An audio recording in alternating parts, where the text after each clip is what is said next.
9 miles off the Rhode Island coast is Block Island, one of the most spectacular venues for sailing in the world. And it seems the sailors have just as much fun off the water as they do on.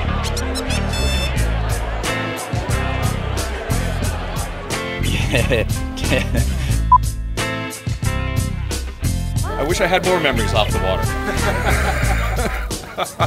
Yeah, 10 years ago was my last event here, and yeah, a lot of fond memories, I believe, but not too many I can remember. It's tough to say. They're usually a little foggy. It's late Monday. What day is it today? Wednesday. It's like Tuesday night, and we're driving out of the Ora on our little dinghy back to the boat we're sleeping on, and someone got creative. Can you see that? So someone took electrical tape and wrote "butt" and then in front of "hustler," and then changed the R to a D, and it just for some reason just stuck with me, you know, right in here. Let's see, the other night we got Brad dressed up in a staff shirt and he was kicking people out of the bars. I think that was a pretty good one. That'll go in the books for a while. You know, you can go out, you go downhill biking, that's a lot of fun. Uphill biking is a bit of a but whatever. The bars and sleeping in bathtubs is sometimes fun. Call that fishing. It's a nice little nappy poo there. Start out mudslides in the afternoon, maybe Captain Jack's, and end it off with kittens. Everybody's dancing and raging, and Captain Nick's is good for that too.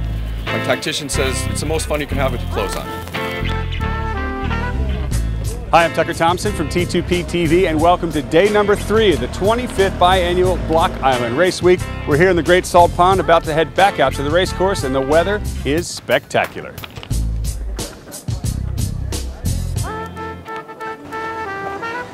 And what a day it is. More breeze at this time of the day than yesterday. The sea breeze filling in, the sun is out. We're gonna race. We begin with the Green Fleet and the start of the double-handed division. One boat definitely over early, and you'd have to be impressed with this fleet with only 2 people sailing the boats. One victim of the over early department, and it is Adrian Little's Flashpoint heading back to restart.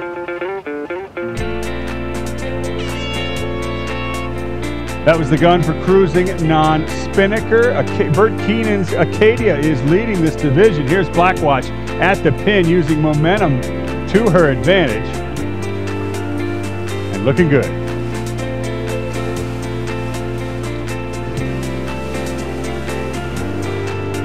The building sea breeze favors the right early on, and this last class to start favors the committee boat end, and they're off.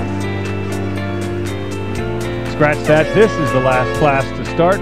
4 boats on the line in Perf 5. One thing I love is personality in this sport, and these guys have it. Just look at the crew shorts on Air Express. Ready? 1, 2, 3. Go get them, guys. And clearly the driver of Speedway Boogie's on the wrong boat. Clearly one of the biggest boats on this race course would be well out in front. It's Sky, Ralph Worthington, and crew.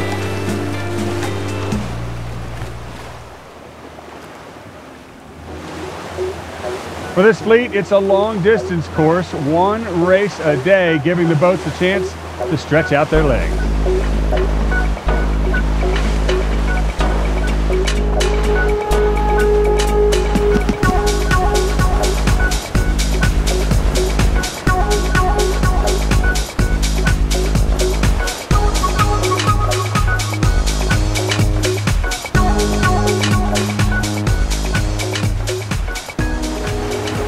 Charles Townsend's Fidelio leads the division. They also get the most beautiful boat award in this fleet. And count those sails, 2 spinnakers, 1 staysail, a main, and a mizzen.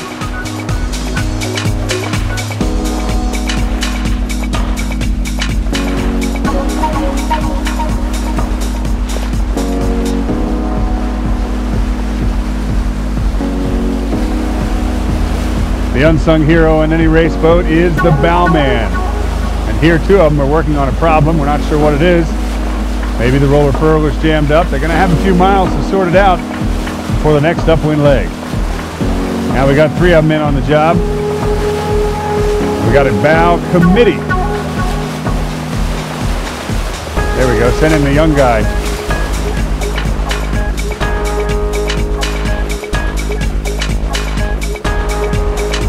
This is a good point of sale for Acadia. Bert Keenan and crew are leading the cruising non-Spinnaker division. R6, the first turning mark here. Tip of the island, just off of the bluffs. And this is where the fleet will head upwind into the sound and into the swells. Off the point, the beautiful Black Watch tacks on to port. More breeze offshore. She is our guest of honor this week. As you all know, she sailed in the first Block Island Race Week in 1965. We have caught up with the historians of this regatta, but midway through this year's Storm Trysail Club Block Island Race Week, we check in with one of the classic boats that was there. Blackwatch, the 68-foot classic yawl designed by Sparkman and Stevens, was already 27 years old in 1965 and a veteran. It actually helped the U.S. Navy as part of the U.S. Coast Guard Auxiliary Fleet, the Corsair Fleet, who patrolled the oceans and home waters. Upon sighting German U-boats during World War II, they would report back to the Navy to help safeguard our shores. 2 towering masts, a hull made of cedar and mahogany, a bronze centerboard, and over 2,000 square feet of sail area see the light of day in 2013 thanks to several New York Yacht Club members who restored her in 2005. Today, she still has an extensive in- and offshore schedule, though hopefully now there are no enemy crafts out there to report. And so as the fleet heads offshore, we're going to head down to the White Fleet for the start of race number 2.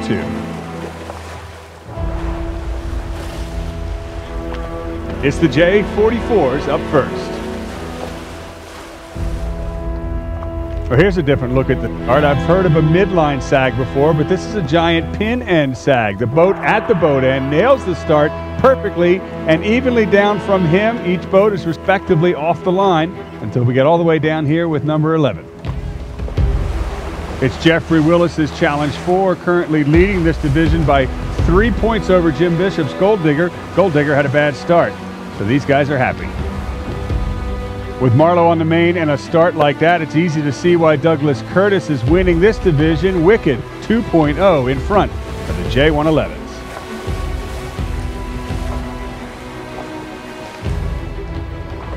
The breeze is picking up and has shifted right a little bit, and the 109s have noticed it, crowding the committee boat end before putting their bows down. That was the Gun, their East Coast championship, currently being led by Rick Lyle's Storm. 1 boat over. They're just 1 point ahead of Bill Sweetzer's Rush, but that's going to help them out. It was Rush who was over early and had to restart.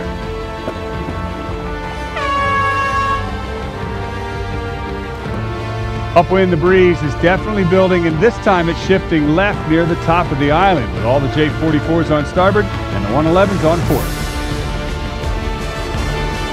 In the J44s, Maxine continues to lead her rivals. Now they've all jibed on port. And just look at how tight the competition is in the 111.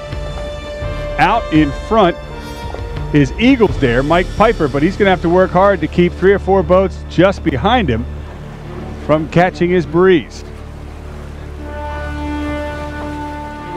Speaking of catching breeze, Wicked 2.0 rolls right over Andiamo, both their main and kite luffed. They made it hurt.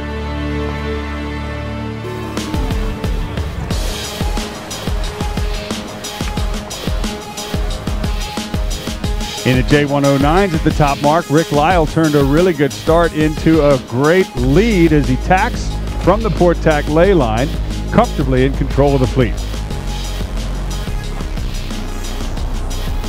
Whoa, very close port cross. Eclipse crosses Lulu, and the boat in third. Lulu has to 2-tack it. Damian Emery's and the lead again, and here are his scores this week. A first, and a first. And he's the division leader, obviously.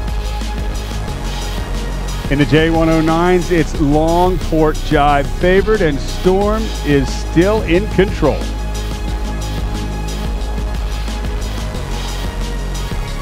Once you're out in front, good crew work won't advance you anymore in the race, but a screw up can lose you distance.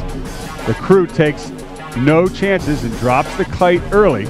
They're nice and cleaned up here at the right-hand leeward gate.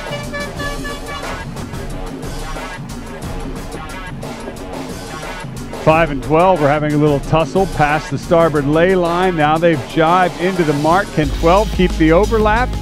Yes, they've got it, but here's the problem. It's going to be a jibe drop with pace, 2 lengths to go to the mark. Can they pull it off? Oh, time is running out for that foredeck crew to get it down on shoot. Now here's the good news. Gut feeling also is going to have a late drop. Kite's in the water. Can they recover? Yes! Beautiful job, wide and tight for the trailing boat. But gut feeling's got the spinnaker halfway down and no jib rolled out.